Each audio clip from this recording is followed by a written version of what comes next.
آج ہم ایک ایسے تاریخی واقعے پر بات کریں گے جس نے دنیا کا نقشہ بدل کر رکھ دیا۔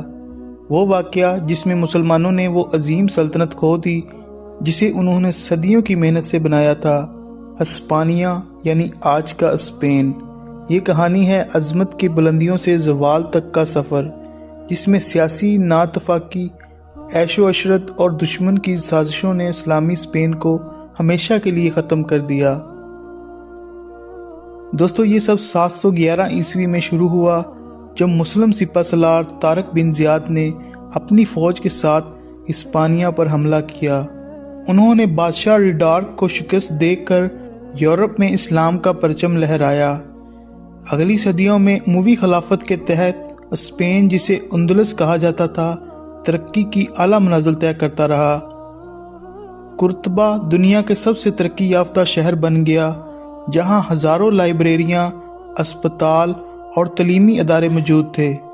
مسلمانوں نے زراعت، طب، ریاضی اور فلکیات میں بے شمار ترقی حاصل کی۔ یہاں مسلمان، عیسائی اور یہودی ایک ساتھ پرامن زندگی گزار رہے تھے، لیکن جیسے ہی وقت گزرتا گیا، اسلامی حکومت اندرونی انتشار کا شکار ہو گئی۔ خلافت قرطبہ کے بعد اسلامی اسپین کئی چھوٹی چھوٹی ریاستوں میں تقسیم ہو گیا۔ ان حکمرانوں کے درمیان اختلافات نے دشمن کو حملہ کرنے کا موقع فراہم کیا۔ حکمران عیش و عشرت میں پڑ گئے اور اسلامی اصولوں سے دور ہو گئے۔ جنگی صلاحیت کمزور پڑ گئی اور یورپی طاقتیں مضبوط ہو گئیں۔ شمالی اسپین میں موجود عیسائی بادشاہتیں متحد ہو کر مسلمانوں کے خلاف جنگیں کرنے لگیں۔ آہستہ آہستہ ایک ایک کر کے مسلم ریاستیں عیسائیوں کے قبضے میں جانے لگیں۔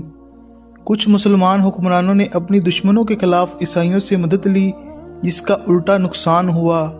یوسف بن تاشفین اور المرابطون نے وقتی طور پر اسلامی حکومت کو بچایا، مگر وہ بھی زیادہ دیر قائم نہ رہ سکی۔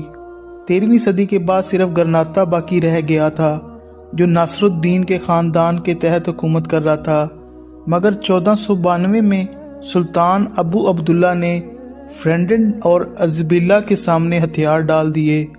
یہ مسلمانوں کی اسپین میں 800 سالہ حکومت کا اختتام تھا۔ مسلمانوں کو یا تو عیسائی بننے پر مجبور کیا گیا یا جلا وطن کر دیا گیا۔ اسلامی تعلیمات اور کتابیں جلا دی گئیں، مسلمانوں پر ظلم کی انتہا کر دی گئی، اور یہ علاقہ ہمیشہ کے لیے اب عیسائیوں کے پاس چلا گیا۔ یہ تاریخ ہمیں ایک سبق دیتی ہے کہ جب مسلمان آپس میں لڑنے لگتے ہیں، دین سے دور ہو جاتے ہیں اور دشمن کی سازشوں کو نظر انداز کرتے ہیں، تو وہ اپنی سلطنت کو کھو دیتے ہیں۔ آج بھی مسلمان اگر تاریخ سے سبق نہ سیکھے تو وہی زوال دوبارہ دہرایا جا سکتا ہے۔ دوستو، یہ تھی اسپین میں مسلمانوں کی عروج و زوال کی کہانی۔ اگر آپ کو یہ ویڈیو پسند آئی ہے تو لائک کر دیں، اور آپ اس طرح کی مزید دلچسپ اور معلوماتی ویڈیوز دیکھنا چاہتے ہیں تو ہمارے چینل کو لازمی سبسکرائب کریں۔ اب ہماری ملاقات ہوگی کسی نئی دلچسپ اور معلوماتی ویڈیو میں۔ تب تک کے لیے اللہ حافظ۔